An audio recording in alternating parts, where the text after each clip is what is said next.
आपने भी सुना होगा, लोग कहते हैं जिसके पास होता है उसको और मिलता जाता है, और जिसके पास नहीं होता है उसको बिल्कुल भी नहीं मिलता है।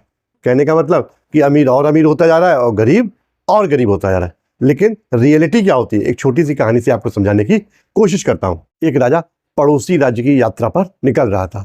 कई राज्यों की उसको यात्रा करनी थी, तो लगभग 1 साल का समय लग जाता है इस पूरे काम में। 1 साल बाद उसको वापस अपने राज्य लौटना होता। तो उसने क्या करा, अपने 3 वफादार नौकरों को बुलाया और उनको सबसे पहले नौकर को 500 स्वर्ण मुद्राएं दी और कहा, 1 साल बाद मैं आके देखूंगा कि तुमने 500 स्वर्ण मुद्राओं का क्या करा। दूसरे को बुलाया, उसको 300 स्वर्ण मुद्राएं दी, उससे भी यही कहा। तीसरे को बुलाया और उसको 100 स्वर्ण मुद्राएं दी और कहा, साल भर बाद मैं आऊंगा, देखूंगा तुमने इससे क्या करा, इसका क्या करा। और याद रखना, एक भी स्वर्ण मुद्रा खोनी नहीं चाहिए, अगर खो गई तो तुम स्वयं जिम्मेदार होगे उसके। और कह के राजा पड़ोसी राज्य की यात्रा पर निकल गया। अब जिसको राजा ने 100 स्वर्ण मुद्राएं दी थी, उसने सोचा कि इसको संभाल के रखना चाहिए, अगर एक भी खो गई तो राजा जी मुसीबत कर देंगे। और उसने क्या करा, गड्ढा खोदा और उस मिट्टी बाहर निकाल के मिट्टी के काफी अंदर वो 100 स्वर्ण मुद्राएं जमा कर दी, ताकि वो सेफ रहे बिल्कुल। दूसरे वाले ने और तीसरे वाले ने कुछ इसी तरह के काम करें। और साल भर बाद जब राजा वापस आया तो तीनों को सेवकों को बुलाया गया और तीसरे नंबर वाले को बुलाया जिसको राजा ने 100 स्वर्ण मुद्राएं दी थी।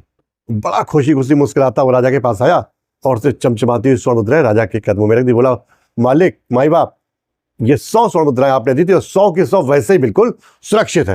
राजा ने कहा, शाबाश, वेरी गुड। दूसरा वाला आया जिसको राजा ने 300 स्वर्ण मुद्राएं दी थी।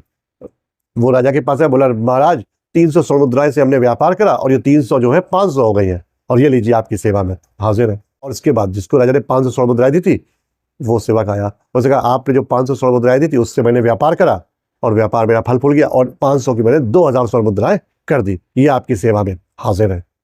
अब राजा ने अपने मंत्री को आदेश दिया कि जिसके पास 100 स्वर्ण मुद्राएं हैं उससे 100 स्वर्ण मुद्राएं ले ली जाए, और जिसके पास 2000 स्वर्ण मुद्राएं हैं उसको वो स्वर्ण मुद्राएं 100 स्वर्ण मुद्राएं दे दी जाए। अब जिसको 100 स्वर्ण मुद्राएं जा रही थी वो रोने लगा, बोला, महाराज, ये तो अन्याय है, मैं तो खुद भी गरीब हूं, मेरे पास तो कुछ भी नहीं है, और उसके पास देखिए इतना सारा पहले से 2000 स्वर्ण मुद्राएं हैं, आप उसको और दिए दे रहे हैं। तब राजा ने बहुत ही शानदार लाइन कही, उसने कहा, जिसके पास ज्यादा है उसको और दिया जाएगा और इस तरह से उसके पास और बहुत होता जाएगा, और जिसके पास कम है उससे वो भी ले लिया जाएगा क्योंकि वो इसके भी लायक नहीं है। छोटी सी कहानी ये संदेश देती है कि जो आपके पास है उसका इस्तेमाल करिए, आपको और मिलेगा, नहीं तो अगर आप इस्तेमाल नहीं करेंगे तो वो भी आपसे ले लिया जाएगा।